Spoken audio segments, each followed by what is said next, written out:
Maintenant, je vais vous demander de prendre le temps de noter le vocabulaire important pour cette leçon. Donc, on regarde ça ensemble et puis après, je vous laisse le noter dans votre cahier. Donc, on a le mot individualism, bon, qui est transparent.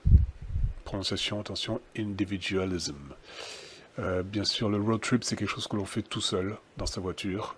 On ne dépend de personne. C'est vraiment l'individualisme américain à l'état pur.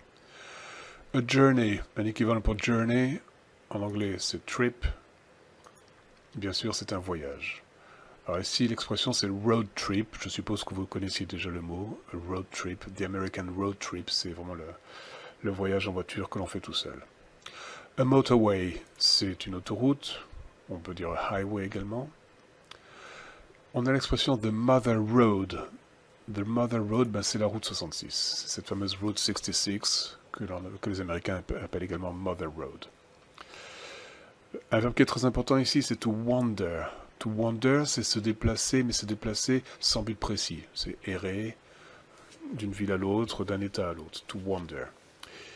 Et les Américains qui se lancent dans un road trip, ils sont en général animés par le wanderlust, which is the strong desire to travel, cette grosse envie de voyager, ce besoin irrépressible de voyager, wanderlust.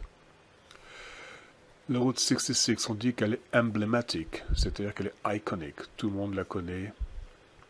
C'est le symbole du road trip. Vous avez l'expression to escape from, qui veut bien dire s'échapper de. On a le verbe to long for something. To long for, ça veut dire désirer quelque chose. Et le mot qui va revenir souvent aussi, c'est le mot renewal, qui veut dire renouveau.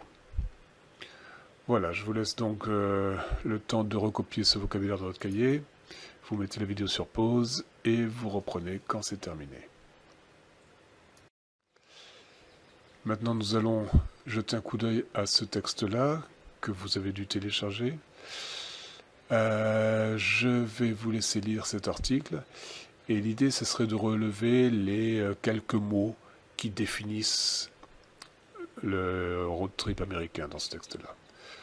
Donc prenez le temps d'écrire ça,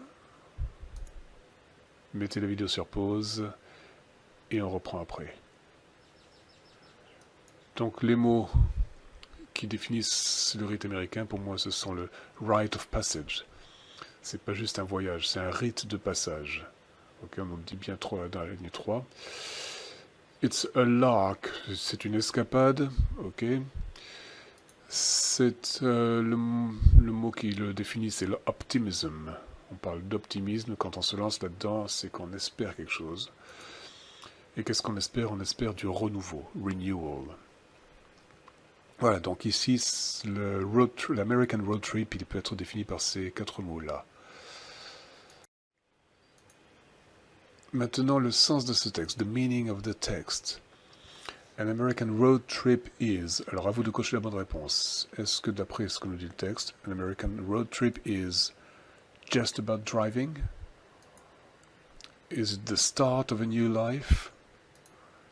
Is it the perfect way to travel? Je vous laisse choisir la réponse. And the answer is the start of a new life. Okay? Quand on nous dit move forward, don't look back, your past won't follow you out here. Continuez à aller de l'avant, votre passé ne vous suivra pas. D'accord? Donc c'est vraiment le début d'une nouvelle vie. The road represents. Alors même chose.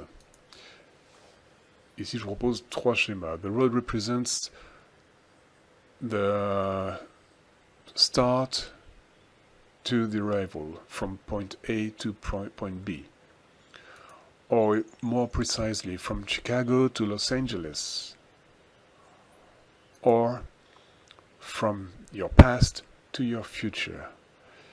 Quelle réponse allez-vous choisir par rapport à ce texte-là? C'est la réponse C qui correspond. On nous parle ici, effectivement, encore une fois, de laisser son passé derrière et de se diriger vers l'avenir. Okay, c'est pas le fait d'aller d'un point A à un point B qui compte. Ici, ça n'est pas forcément la route 66, c'est pas forcément de Chicago à Los Angeles. Ok, c'est vraiment ça, le road trip. C'est laisser son passé derrière, aller vers l'avenir. Enfin, ça symbolise ça. Pour bien comprendre le rôle de ce American Road Trip, ça renvoie en fait à la conquête de l'Ouest. À l'époque où l'Est était colonisé, de New York, toute la côte Est, et jusqu'à Saint-Louis encore, qui est, encore une fois, je vous le rappelle, la frontière entre l'Est et l'Ouest.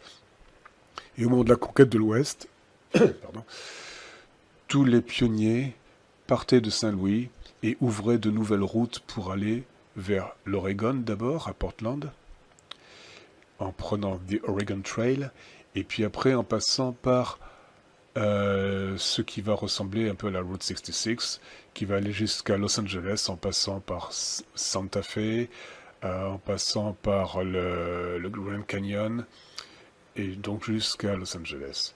Donc ça, c'est la route des premiers colons, à l'époque où il fallait se battre contre les Indiens, les animaux sauvages, la nature, etc.